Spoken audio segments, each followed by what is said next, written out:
Guys, we're really excited to talk about waterproofing. Strata, massive issues in a lot of strata these days, and we've got some really cool little concepts, ideas, thoughts, and solutions when it comes to waterproofing. If you've got those big water And secrets and misinformation that no one knew. not meant to talk in the spa.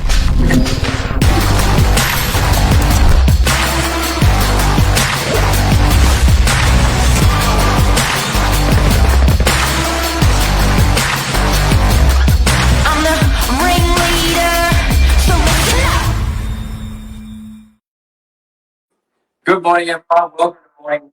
Myself, Michael Bergio, Mark Novak, episode 1685. Waterproofing wars, strata, travesties. It's very big at the moment that we're seeing a lot of sales not go through. And one of the biggest issues is special levies with strata works. And a lot of it is all coming down to waterproofing. But we had a new development in DY and we saw the balconies being tiled in a new way. And that brought us to asking the builder, why have you done it this way? Mark, do you want to tell us what he told us, which just blew our mind? And I've never been able to look, like whenever I hear of a building upgrading the waterproofing or anything along those lines, I'm looking at it very differently. Yeah, so we come into a bathroom for waterproofing. We thought we'd bring you. We're actually doing our live from a bathroom today in a hotel. And bathrooms have waterproofing. Yes. So we thought, how better the merchant's standing on something. We're on set. We thought, how good is that to talk about waterproofing? How appropriate to talk about waterproofing. Look, and the tragedy is the actual cost that it's actually it's costing Stratas this waterproofing. And Michael, we were sitting down, having a chat just before about it. He was like, do you know how long waterproofing is meant to last? Because we get angry at waterproofing. And we think bad builder. We think bad builder. We think bad developer. Bad, naughty people. And we're like, what? Hot water. Yeah. We're like, well, these guys are ruthless. They're bad builders. And Michael turned around after talking to a developer recently and said, you know what? Waterproofing is only meant to last 10 years. Can you explain? Yeah, because there was a new... I was like, what? And that blew my mind. I was like, what do you mean it's only supposed to last 10 years or let's say 20 if it's covered, but it's not a forever thing. And we've got these buildings that are 40 years old. It was like, well, what? Bad builder. Bad builder. You put a product down that's only supposed to last 10, 20 years. No wonder it's leaking. And It just sort of blew my mind because obviously this new build did a different strategy with the tiling because effectively you've got the concrete, do the waterproofing, and then the tiles on top. And 40 years later... Why were you just laughing? Because I was doing that hand thing that you saw before, like painting the waterproofing. So you put the waterproofing down and then the tiles on top. And no wonder 20 years, 40 years later, there starts being issues. But obviously the big cost is to jackhammer the tiles back up to repaint the concrete with updated waterproofing. Yeah.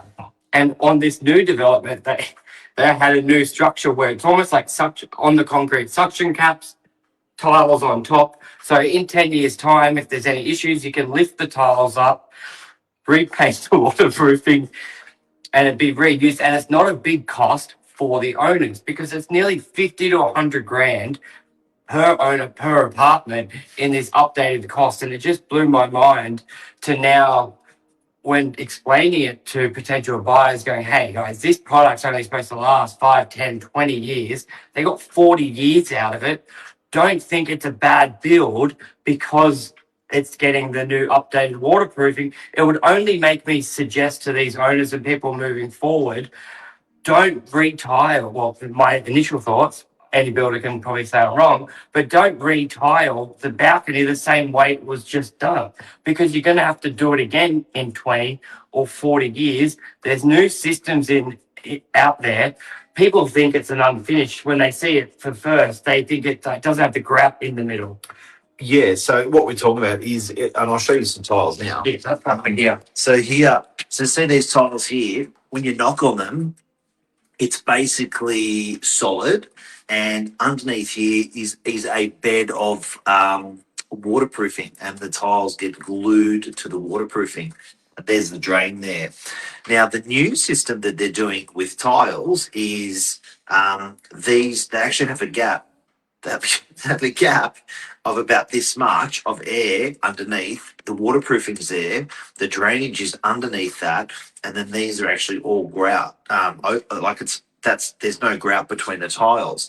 So what happens is when that waterproofing underneath here fails after 5, 10, 20, 30 years, all these do is just, they're not grouted in. They just pull out, they redo the grouting, and then they put the tiles back down. So why are we telling you this?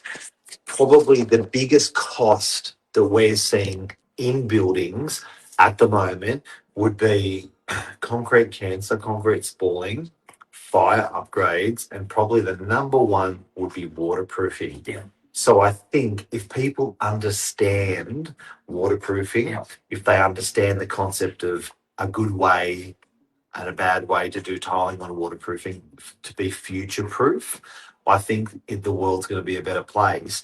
And it's not the boogie monster if you actually understand waterproofing.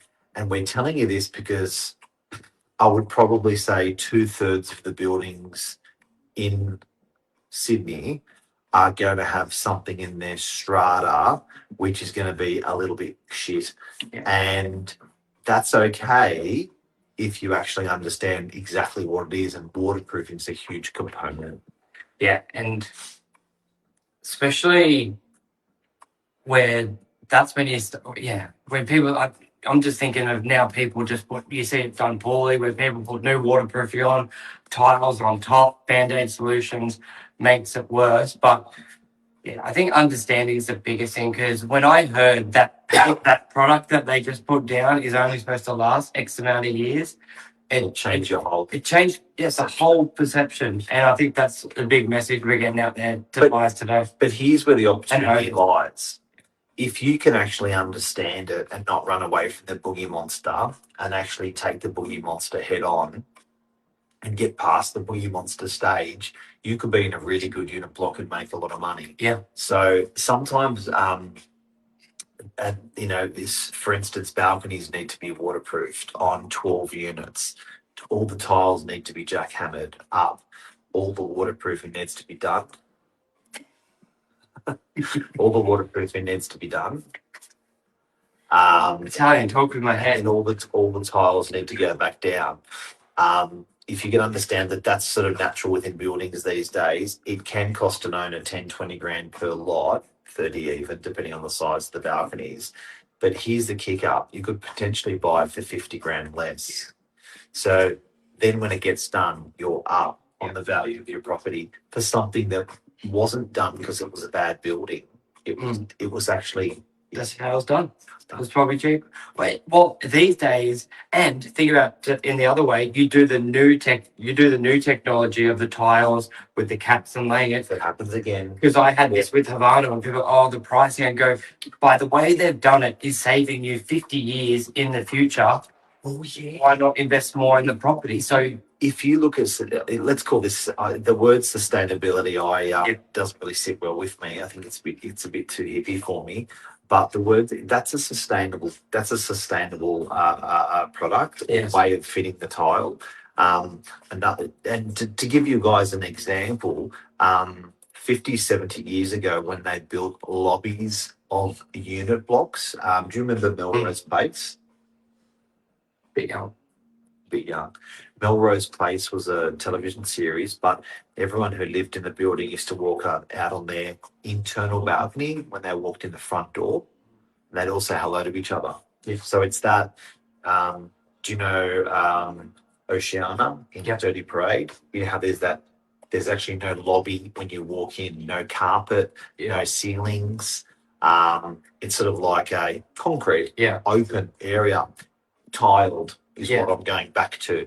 Very functional, very sustainable, because you're not, if someone, if it's all carpet and it gets a bit Carpet and flowers, it gets a bit pongy, then it's like someone stains the carpet inside. And I'm like the Hotel Khalil up in Queensland, I've noticed all the hotel lobby downstairs and to get to your room, it's all open air. Yes. And I'm thinking, this is going to last for 50 years. Yeah. You're never going to be changing carpets. It's never going to be pongy. It's sustainable. Yeah. So I think as people are building now in the future, and I'm starting to see with new apartment blocks, people are building stuff that's going to last, 5 or 10 cycles of like how many times are you going to change carpet in a lobby of a unit or repaint the lobby? If you're not doing any of that stuff, very sustainable. Waterproofing, if you're doing it with better methods, sustainable. And these things are meant to fail. It's going to save you in the long run. I love it. That's it. Love ya. Thank you. Waterproofing. Say goodbye to the bathroom. Say goodbye. Thank you. Just toilet. And if anyone asked, the door was open, so if anyone needed it, they would have come in. Thank you. Thanks, guys. Cheers. Bye. Bye.